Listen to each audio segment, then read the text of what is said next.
I'm very excited to be here and speak on a topic that I feel very strongly about, especially when you're looking for a job. Before I begin, I got to tell everybody that I'm a pharmacist. This is one of the few presentations I've done that's not been to a pharmacy crowd or a medical crowd or a non-Wal-mart crowd. So if I look nervous, it's because this is new for me. Usually one of my presentations always has something to do with a drug or a product. The last presentation I did, I was on methadone, so. Someone asked me a question on the structure of the drug. The good thing was it wasn't one of my slides, so I actually had the slide of methadone.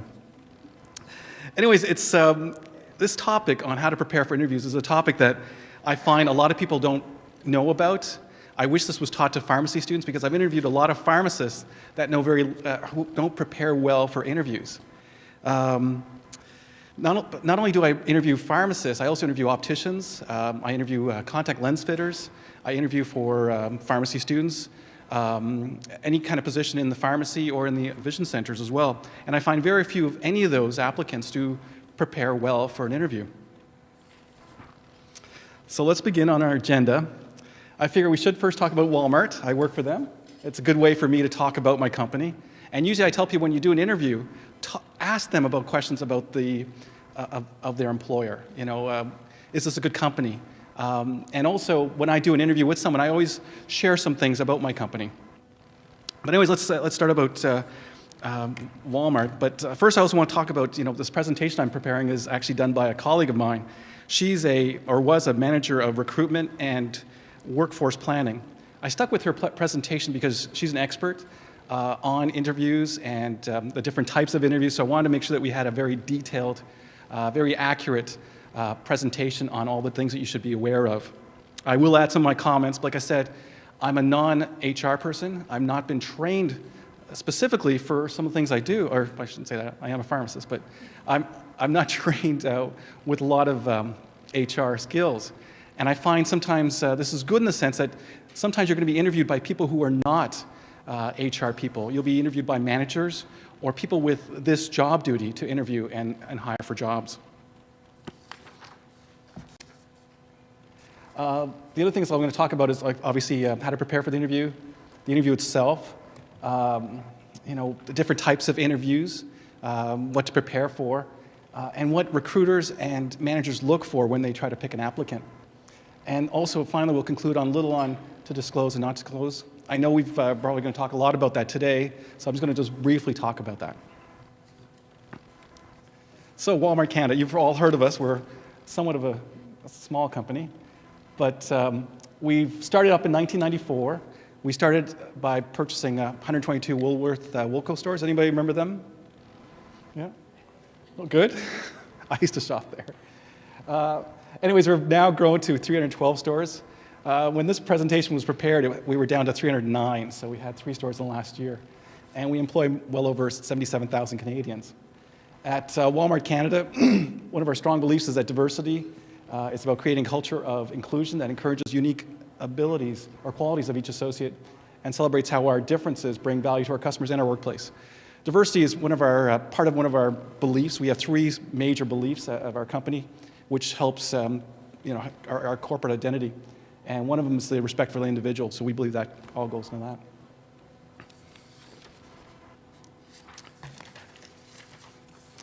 So let's talk about preparing for the interview.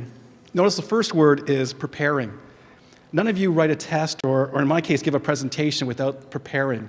And the same case is for interviews. You want to prepare. The first thing you should do is research. I've been trained as a pharmacist, and I took a lot of science courses. And our famous saying was, if you don't know enough, that's because you haven't researched enough. So it's important to research. Where do you find this research? Well, now we've got the internet. Some people still read the newspaper. That's a good way to do some research as well. And always ask the people who work at the company. That first contact you made with that company is probably an individual or a phone. Ask that person on the phone, ask them, about the company, some questions you have on it. What do you research? Well, you research the company.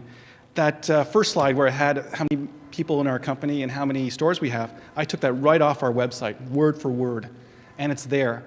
And for some people at interviews, they'll bring those. And I appreciate when they actually bring copies of our websites or material on us. And you can do that. The other thing is research the position, have an idea of the expected wages or what to expect for wages. It just helps, especially an idea of compensation as well. This is actually a very good example for myself because I've just applied for a job in Walmart, just in case. I know it's being taped, but for my own employer. And I have to prepare for the, I'm going to have to take some of these tests myself. But one of the things I did to even before I applied was I talked to a colleague who works there and asked about the job, asked about the position, asked about the department. I also, just as to prepare, I took a copy. I asked them for a copy of their, I'll get it here, their job duties. And I got it all printed out for me, responsibilities, an overview of the job, what's expected, what are the qualifications. And I keep that with me, and I'll bring it again with the interview, if I get an interview. So.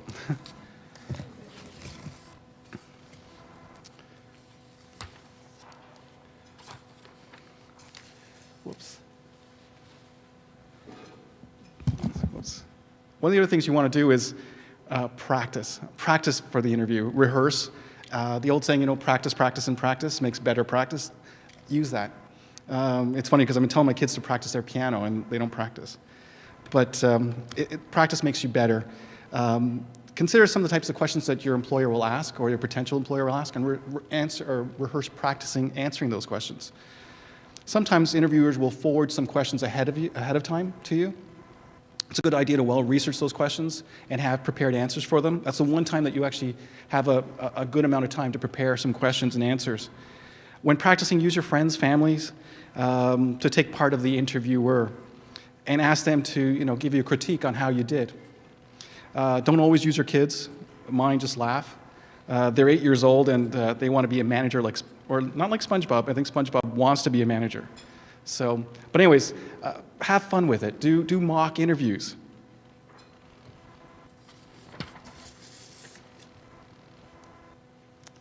One of the things you want to do is know your resume. I know it's a simple thing, but a lot of times some of us have other people prepare our resumes, and it's important to know that resume. You want to make sure it's accurate, and you want to make sure you've gone over it even just prior to the day of the interview. You want it right on top of mind so that when they ask you questions, and they will, it's the one thing that the employer, the potential employer, will have asked before the interview. They'll have a copy of it, and they'll be able to go over it before that interview.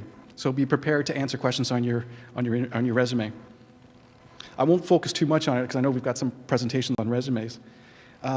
During the presentation, during your preparations, make a list of questions that you have about the position, about the company, the responsibility of the jobs that you're interested in. A good question to ask in an interview is, why do you work for the company? And that gives you an idea of what they feel about the company, and also what motivates them to keep working there. Remember, the important thing about an interview, it's an interview that you can also interview the company.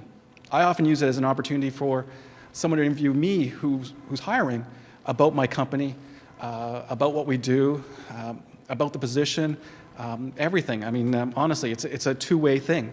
I interview the candidate, but they can also interview me and interview our company. The other thing you can't stress enough is wardrobe sometimes. You want to plan your wardrobe before the interview. A colleague of mine who prepared this presentation often advocates dressing one level above the norm at the company.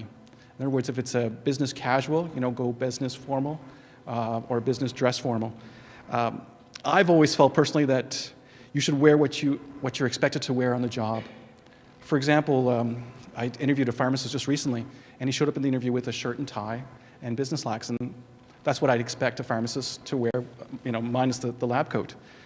One point, I remember being interviewed myself, and I wore a three-piece suit. This was years ago, right? But anyways, the company had a dress-down Friday, and I felt very uncomfortable.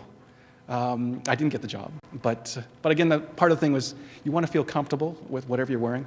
But also, I don't try to advocate, always wear one level above. Wear for the type of job you want. I did an interview not too long ago in PEI. Anyways, the pharmacist I interviewed had a ball cap on. And I couldn't, good questions, good interview, but I couldn't get my mind off that cap. It wasn't a clean cap either. And I kept thinking, is he going to wear that hat at work? Or, things like this. So I tell people, dress for the job. It's the best way to go. Let's see. Plan to be there early for the interview. I know that's a simple thing, but you don't want to be late for your interview. But let's face it, life happens. It's normal, things happen. Traffic, whatever. I always tell people, call if you're going to be late. Take a minute. You're going to be late anyways. Put off the side or call. Most interviewers, I know myself, I'll turn off my phone when I'm doing interviews. But I'll always most people will have a BlackBerry and they'll leave it on. So even a quick email, text, whatever, or let someone at the company know that you're running late. It happens. Sometimes I'm running late, and sometimes I'll email the person I'm interviewing. It happens. But before you actually do the interview, know who's going to interview you, know their contact number, their email. This will help you if you are running late. Just have those things handy. So at least if something happens, you can make the call, make the email. Show up early, but don't show up too early. Oftentimes, I'll use the same room, the same office, I do a lot of interviews at coffee shops or whatever, but oftentimes I set an interview for a certain time. I might have someone interviewed beforehand. It's sometimes really awkward when someone shows up early. And you want to make sure that, it's confidential. Towns in Nova Scotia and PEI and New Brunswick are small towns. So you want to show early, but not too early, because if you show up too early, it's just uncomfortable for both people. And again, know who you're being interviewed by. So at least when you meet up at the interview, you know who that person is, and you welcome by saying, hello, John, or whoever. Let's talk about the interview itself. What type of interviews are there? Now, this is one area that I've actually borrowed someone's notes, my colleague's notes, because I tend to use one particular style of interview. The important thing to know about these are interviews, yes, but they're also a type of interview question. And some of them sometimes overlap, and you'll see that as I explain them. The first one, the exploratory interview or style of interview, this is more of an information gathering type of interview. Oftentimes you'll see this in the first level of interviews if there's a multi-step type of interviews or many interviews to get before you get the job. And this is more kind of a screening or a fact-finding tool by the interviewer. Behavioral interviews are the ones I use a lot. And this is where the interviewer will ask a specific question or a question that requires a specific example. I'll give you my question that I use a lot. And if any of you know pharmacists, don't let them know this, because this is the question I ask potential pharmacists. And that is, have you ever worked in a pharmacy where the person you were going to counsel on their medication was too much of in a rush to hear that counseling? In other words, they had to get out quick. And how did you handle it? It's a specific question. I want them to use their own example of when that happened. It must have happened. I mean, I've had many patients who are in a rush, and I want to know how they dealt with it, because it happens every day. We'll talk more about that specific question in a second. There's also what they call scenario-based examples or questions, or that type of interviews. And my colleague here often asks recruiters. And she interviews them by giving these type of questions where she goes, okay, now, if you had to hire someone, let's say in rural Alberta, how would you go about it? Or how would you find someone with a specific skill set? Go off and come back tomorrow with these answers. And that's how she'll approach those. And those are what they call scenario-based questions, where you have a certain type of question, and you're given some time to research it and explain how you would do this if you had the job. The panel interview, now this can be scary, and this is where you have a panel of a number of interviewers. So in other words, members of the panel will represent a different part of the company, or with different skill sets, or with different responsibilities. And they'll ask you questions based on that kind of, on their department or their responsibilities. Now, it's important to find out what kind of interview you'll have before the interview itself. Because if you ever get to a panel interview, you're not prepared for it, it can throw you off. I know myself, sometimes I expect to see one person and there's 7 people there. It throws you off. Most of us, I'll usually tell people ahead of time to expect that, because it does throw most people off. But again, the important thing is don't be surprised. Ask ahead of time before you get interviewed. What type of interview it is, what kind of questions I'll ask. Is it going to be a panel interview? Do I have to prepare ahead of time? These are fair questions, and we'll all tell you what to do. Now, there's also what they call the group interview. I've never used it. It's where, let's say you're doing you're trying to interview a group of candidates. If everybody sees those reality shows, that's probably the best example of a group interview. We have 10 or 12 people, they're doing these tasks, and one of them's voted off the island or whatever. That's a sort of a group interview. Oftentimes, if you see, auditions, you see a whole bunch of people acting a role or whatever. One person will be asking them to practice it out, and as they're doing it, they'll be let go, if you will. Anyways, that's what they call a group interview. I've never used it. I can't imagine having 10 pharmacists or opticians, voting them off. But anyways, the structured interview involves the interview using an outline, a series of questions. That's the style I use. So I use behavioral questions, and I use a structured format. In other words, I have not a book, but a bunch of questions stapled together, and this keeps my interviews very structured. It also allows me to look back on it and to fairly kind of judge the answers. And this way, there's no names on each page, so it gives me an idea of how I can score. I try to make as much objective as I can. The unstructured interview is usually what you find at the final stage. It's very unstructured, allows candidates, as well as the interview, to discuss qualifications openly. Oftentimes, this is when someone gets to the final stage, and it's just more kind of like, get to know each other.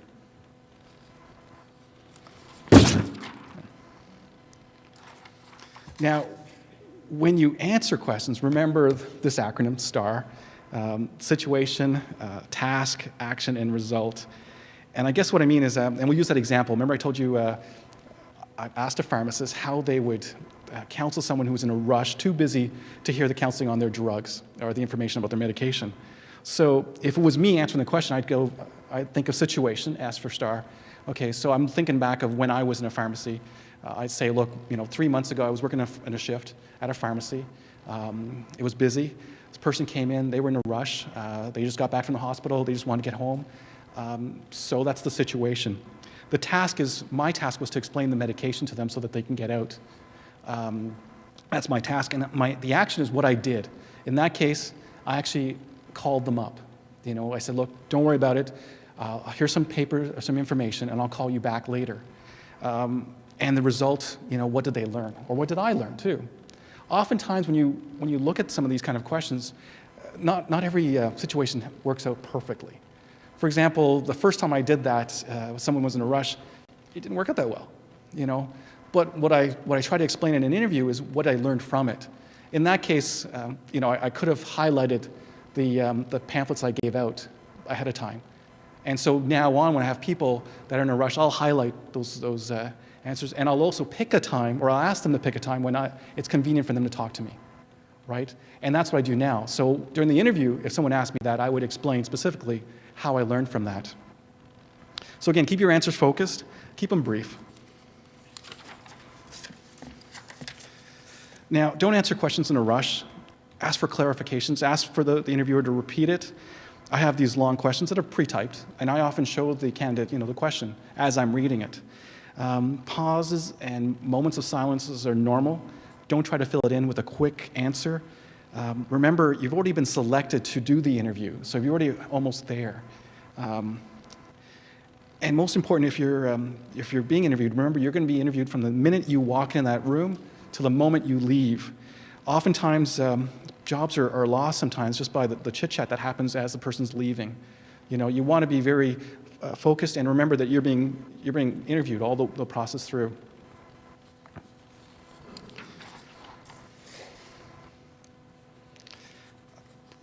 My colleague actually, before her presentation, she actually asked a bunch of recruiters what they look for, what their tips are, for good interviews. Yeah, interviews. And also what to expect. And so I'm just going to read these, but I remind people there's always exceptions. For example, one of these tips that a recruiter said, don't bring your cell phone and don't have it on. Again, there's an exception. I remember once I was being interviewed and my wife was expecting. We were expecting twins, and she could have those babies any minute that day. I'm a twin. Huh? Are you? Anyways, so I brought my phone, but I explained to the interviewer that, look, this phone could ring, and I might have to go, so I hope that's understandable. And most people understand it, right? So keep that in mind. So anyways, these are some of the tips. One of them, obviously, do arrive on time. Again, if it happens, if you're going to be running late, just let the people know ahead of time. Dress appropriately, neat, clean, no jeans. Do come prepared. You can bring as much material as you want. Bring a pen, paper, An extra resume. A lot of times we'll look at your resume, but sometimes we might have forgotten to bring it. It doesn't hurt to have an extra copy. In here, they actually mentioned bring your references. I tell people don't bring your references unless they ask for it. Oftentimes we do a lot of interviews. I like to say that I think I respect my references enough that, if someone's really interested in offering me a job, then I'll bring my references with me. Do smile. Maintain good eye contact through the beginning and to the end. Avoid chewing gum. Bring in food and beverages with you in the interview. Again, there's exceptions. I like to be comfortable. I don't bring food, but I bring water or something like it, rather than parched throat, because you're going to do a lot of talking, Again, turn off your cell phone. Again, there's exceptions. Take notes throughout the interview. There'll be some, you'll have some burning questions as the person's talking. Don't interrupt them, but have that question. Be specific with your answers. Avoid long-winded, unrelated answers. Be specific with your questions. Have some company research with you. Avoid interrupting the recruiter. Do have a list of questions. They say max 3 to 5. I tell people, look, it depends on the actual interview. Is it going to be a long interview? Then, having a few questions is fine. Obviously, do display a positive attitude. Prepare to talk about your strengths and your opportunities for development. Avoid using slang. I know myself, I use the word cool a lot. I think I picked it up from a friend, but I try to remind myself during the interview, don't say that. Don't say cool. Do thank the recruiter and the hiring manager for meeting with you. And this is something I feel great when I get it, but that's a thank you email. A lot of times, it's always one of the things that we recommend to people, but not many people do it. And it's just really nice when you get one. To disclose or not to disclose. This, as we've just heard, and again, it's your decision. You do not have to disclose disability during, before, or even after the job, or after the job's been offered. It's a personal decision. If you choose to disclose, use that opportunity to educate the employer. A great resource is the HR people at most companies, because they will know that what accommodations are needed and how easy it is to fulfill those. Thank you.